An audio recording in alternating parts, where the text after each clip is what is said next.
that guy because he's the ultimate, Brady's the ultimate, don't count him out guy, don't write him off guy. And Byron knows this because if he says publicly, you better not throw dirt on us just yet. I think he's speaking mostly about Brady because you know how Brady gets. He just goes psycho. If you count him out, if you write him off, if you disrespect him, he's going to say, watch this. Right. So I think he's trying to fuel Brady's fire by saying, no, don't throw dirt on us just yet. Right. And as I reported first on my podcast, and I've said here, he is also speaking from a position of strength because he knows internally they don't believe that Brady has been the problem of the offense this year. And I know for a fact they badly want him back next year. Right. So these are all, think about where he's coming from. Right. That's the position that he's speaking from. Okay. Okay. So he also knows this. I give you all those stats because they're glaring. They're pig stats to me. Okay, but there are two that still jump out. Tom Brady still leads the league in completions. You can spin it all the way you want, but he is leading the league in in completions, and he's second in yards passing to Mahomes. Yeah, he's 438 yards behind Mahomes. Right. Well, given all those just pathetic stats, yeah, he's still thrown within 400 yards of the guy that you've got as the runaway MVP. But that's my point, Skip. Okay. Think about how many times he's thrown the ball, how many completions he has, and how few points they've actually scored. That goes to my argument. All right. But they have no running game, and you want to talk about pig, lipstick on pig. You can't even put any lipstick on that pig because they are dead last in rushing, and they were from the second game on. So let me get this straight. Is Warwick Dunn and Mike Allstott going to join them in the playoffs? No. So if they couldn't run the ball in the regular season, I don't know why, but it is just pathetic. Yes. And so it takes away. Brady has no play action to lean on because he's been really good at play action. He's good with the football. Yes. He has he's a good play faker. Yes. And as you well know, it can really work when you have a run. Think about your Terrell Davis team. Yes. My God. Yeah, we can run. Yeah. I mean, when you can run like that, and then all of a sudden John pulls it back, Yes. and Shea Sharp's running. Yes. I mean, you're just running free because they have committed because they can't stop your run. You were running teams out of the building, right? Yes. Okay. Brady has had nothing to fall back on. It's just him in the pocket. And when he play fakes, I'm embarrassed for him because the defense is laughing at him. You're going nowhere with your run game. All right, now think about his offensive line.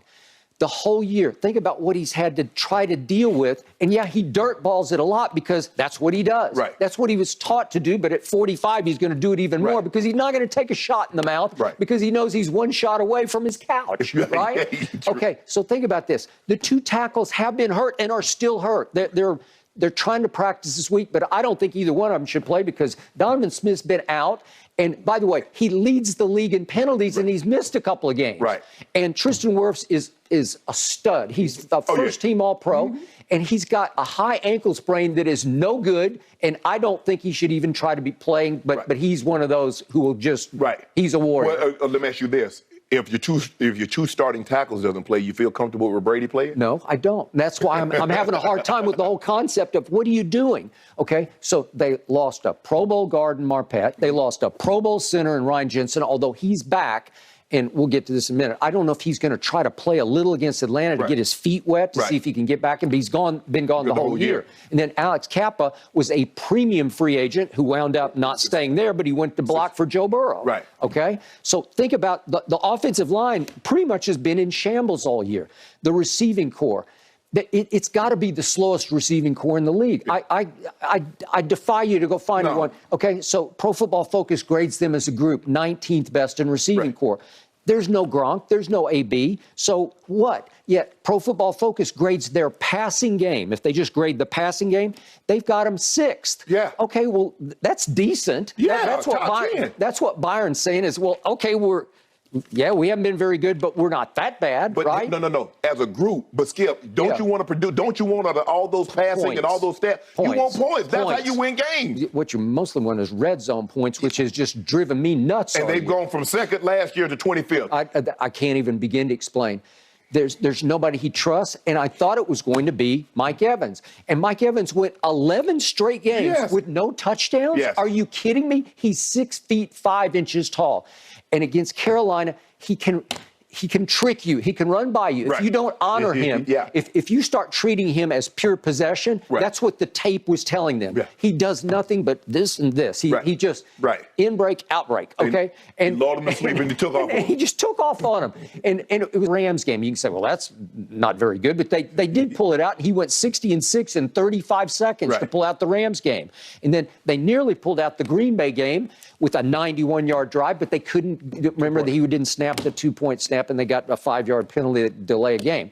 Okay, so there are little flashes. They had one complete game at Dallas. They had one complete game at Munich against Seattle. And they had one really complete game against Carolina for all the marbles, right? Are you sure that was a complete game? Because they were down 14-0. To Carolina. Okay, especially the last game. I mean, they finished it. They played a great second half.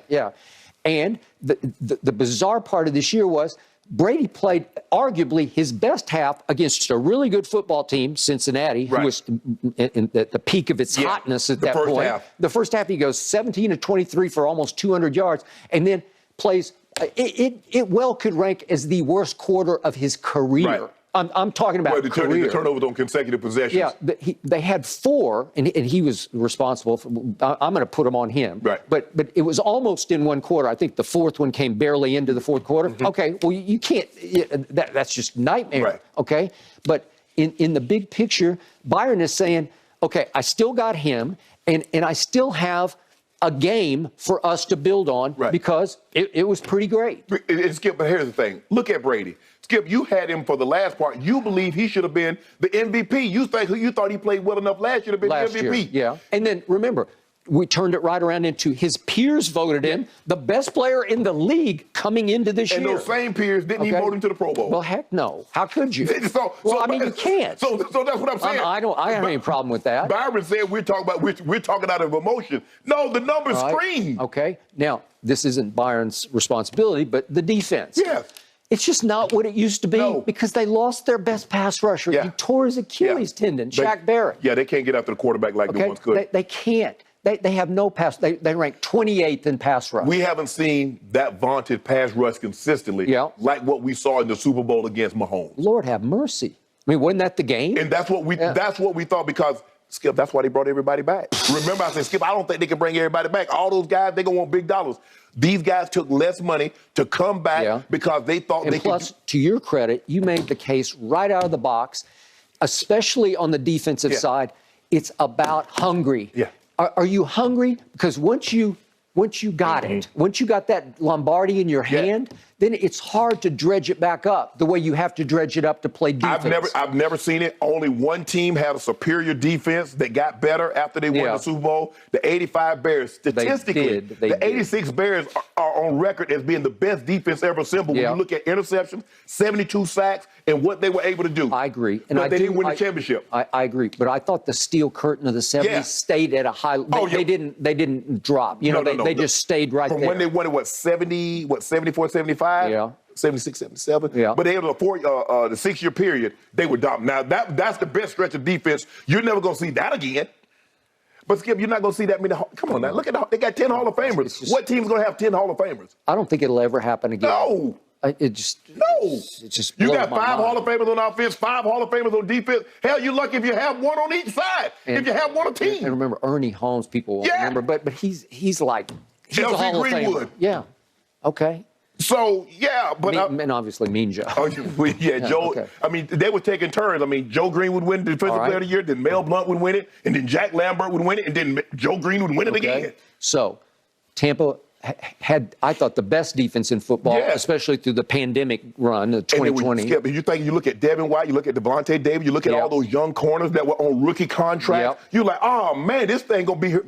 But it's hard. That's why that's why very few teams repeat. Well, it ain't easy. Okay, so now Pro Football Focus ranks their defense 18th in the league. Well, that's below average because they don't rush the passer, and their secondary has been decimated all year. And I don't think they had a guy that make the Pro Bowl on the defense side of football, did they?